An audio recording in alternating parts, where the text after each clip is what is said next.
Good morning and welcome to Sunday special of Dr. Lamba's Awakening Call where he explains Sikhism. Sikhism has number of unique features and one is about the gurus. No other religion has a string of religious leaders who are supposed to be the founders and have according to the faith, a connectivity culminating in Guru Granth Sahib. A question is often asked, were they dynasty? Yes and no. In a normal way, they were not a dynasty except after Guru Ram Das.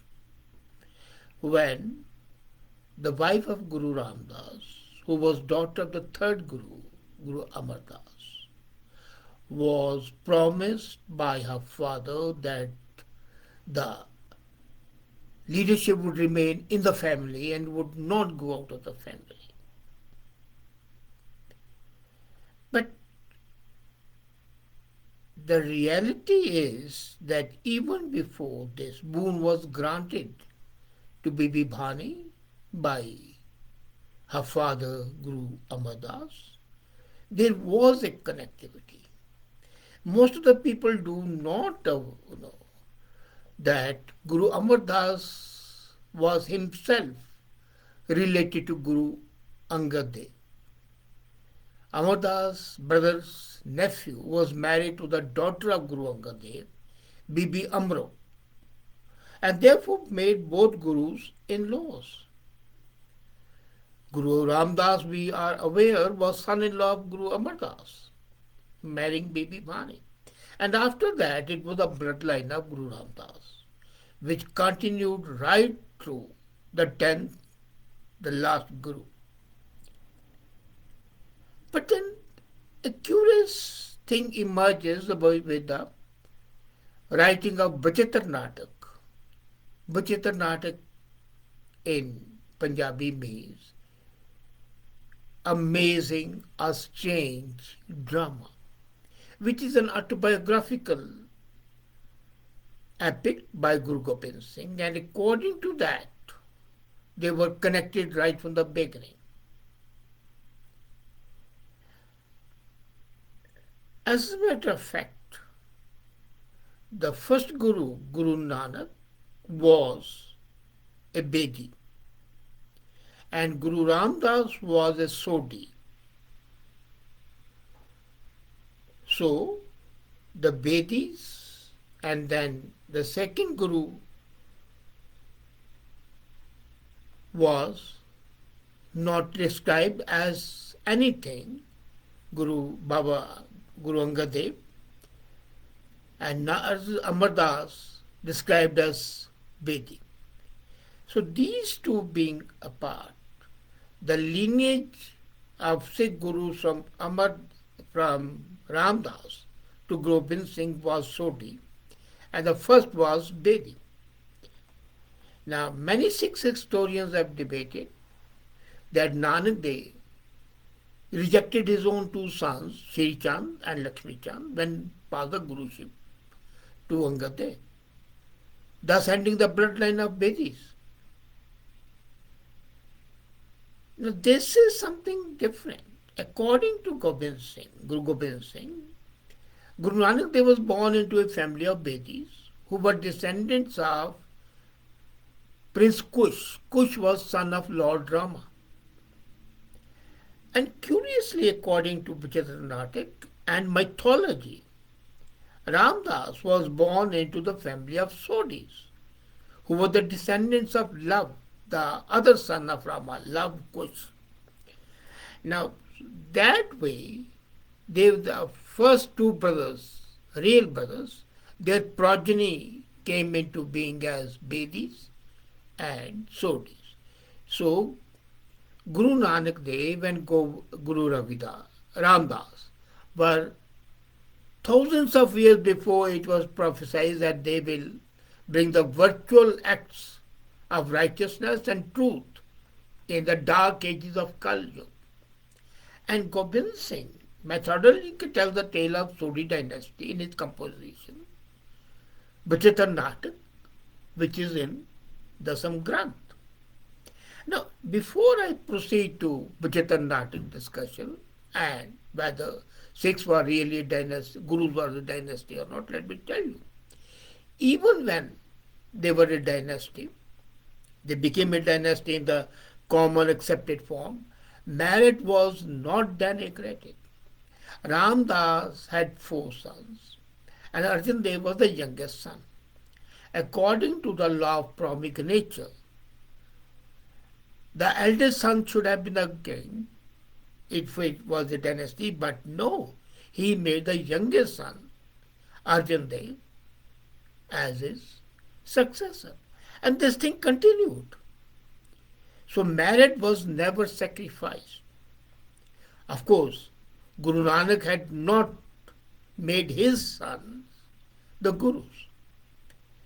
So, that being so, whether they were a dynasty or not, one thing is definite, that they were essentially marriage-based leadership which was handed from one to the other. Of course, as the tradition and the legend goes, it remained in the family. But the law of primogeniture, which is the most important aspect of dynastic rule, was ignored. Now, many centuries and generations, according to Bachatan Natak, after the death of Love and Kush, the fight started over the kingdom between both descendants. They waged a war against each other, and the greater of the two Sodhi kings, the descendants of Kush, were banished from kingdom and Punjab by the descendants of Love. They had no possessions, having been exiled, so the descendants of Kush proceeded to Benares, which was the spiritual and the holiest capital of India. There they took the robes of rishis, sages, and learned the Vedic scriptures by heart. And that's what Vedi is.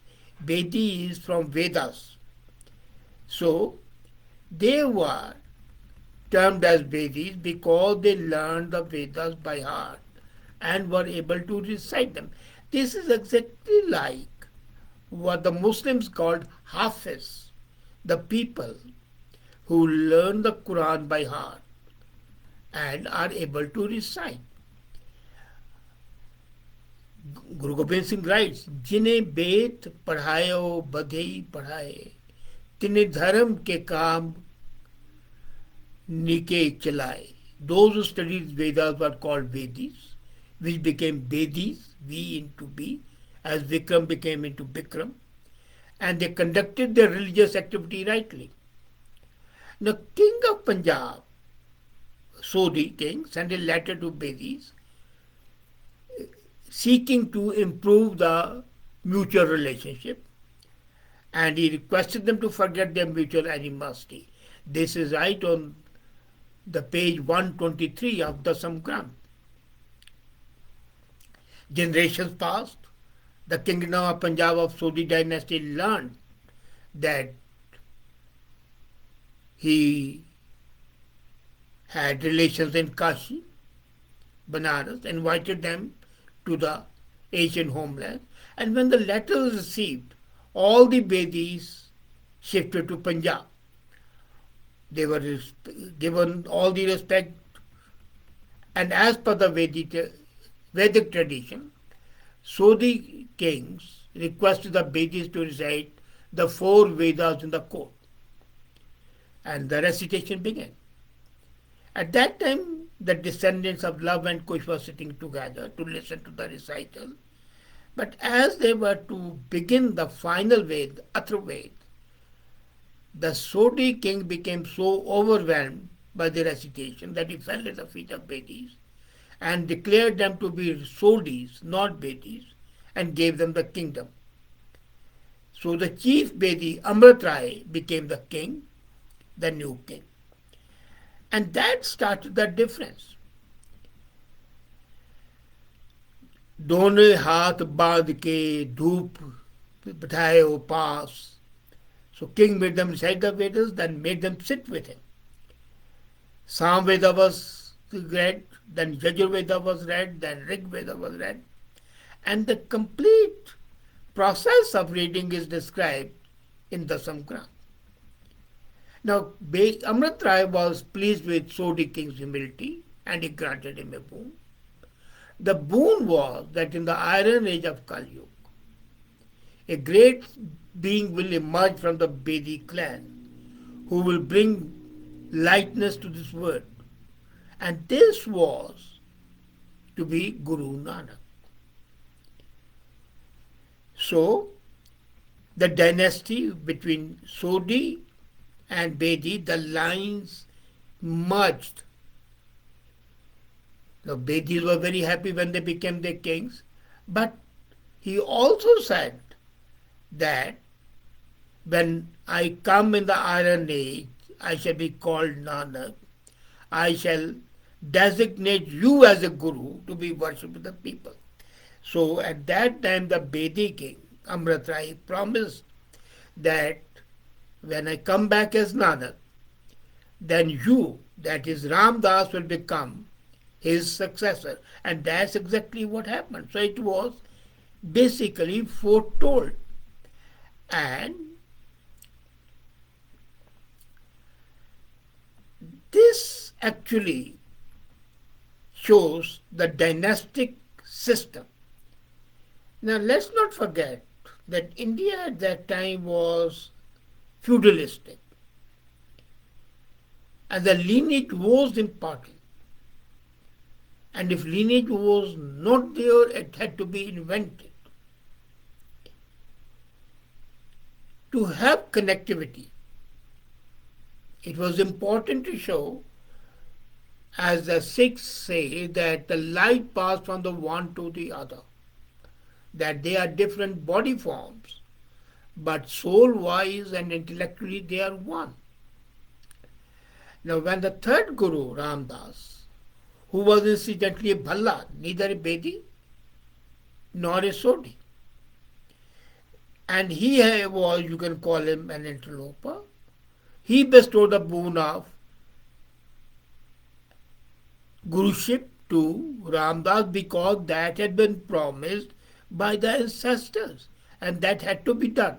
And this is described in the Samgranth on page 126. When Guru Nanak Dev leading the path to the truth and dharma, the destinies of Lana Angadev, Amardas Bhalla, Amardas, and Jetha. Jetha was Guru Ramdas. Their destiny was already intertwined. The question arises, is curious. In a dynasty, as I said, first is the law of primogeniture, then the law of succession. But here in the Sikh Gurus, both laws were violated. Guru Arjan Dev's son was Guru Har Gobind, the only son. And his two sons became gurus. Har Rai, then Har Kishan, and then Har Kishan made his uncle Tegh Bahadur the Guru. So there's a reversal. And normally in a dynastic system, apart from the law of primogeniture, either the king when he is dying or the guru when he is dying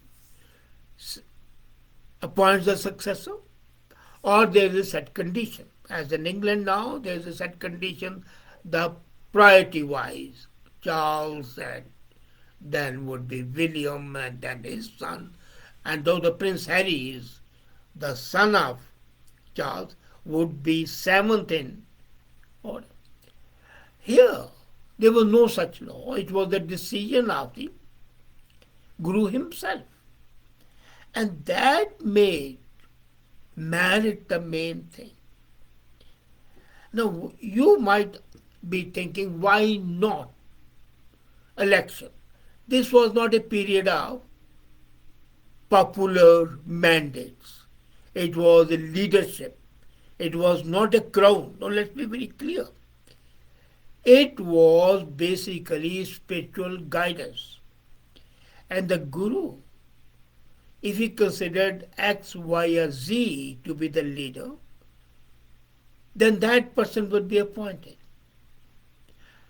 As I told you, Guru Nanak did not appoint either of his sons as gurus, but appointed a disciple. The second Guru, Angad Dev, although he was related to Amar Das, did not appoint him as a guru, but as a in-law, but basically because of his capability in organizing and giving new ideas. Langar concept came up. Bibi Amro was appointed, as the first cardinal of Sikhism. So this new ideas had to be incorporated. Of course, after Guru Ram Das, it remained strictly within the clan. But the choice was not limited to the sons only.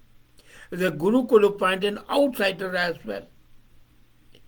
And when Guru Har Kishan, the eighth Guru, appointed Guru Tegh Bahadur, who was his uncle, living the life an ascetic, it changes the whole concept of family ruling. So it was a spiritual guidance. Dynasty, yes, played a role because people always come to adhere the members of the family as holier than thou. And there's an inherent inborn reverence, regard, respect for that.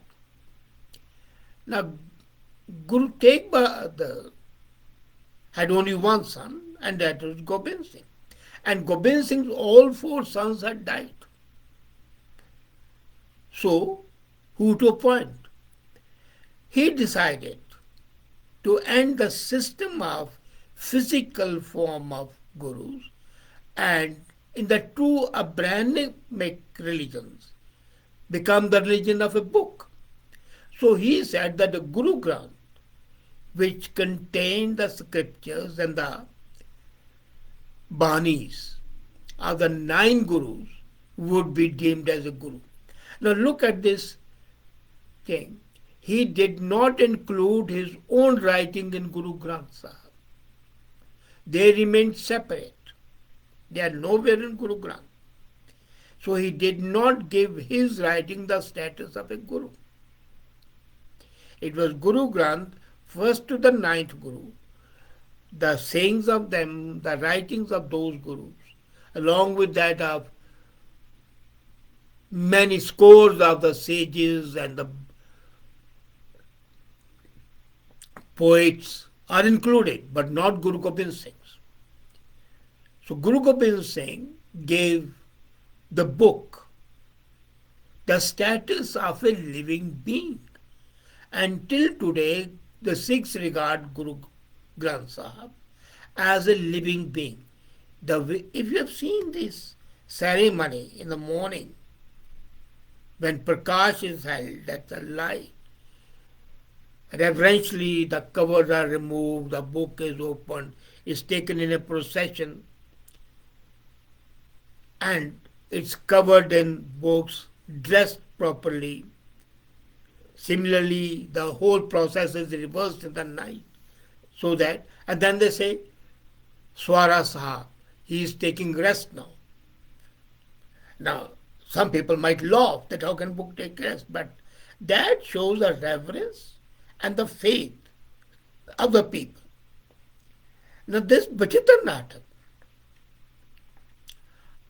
is an excellent exposition of the complete historico-mythological journey right from the times of Lord Rama to Gobind Singh. And Gobind Singh always regarded himself to be representative of Lord Rama.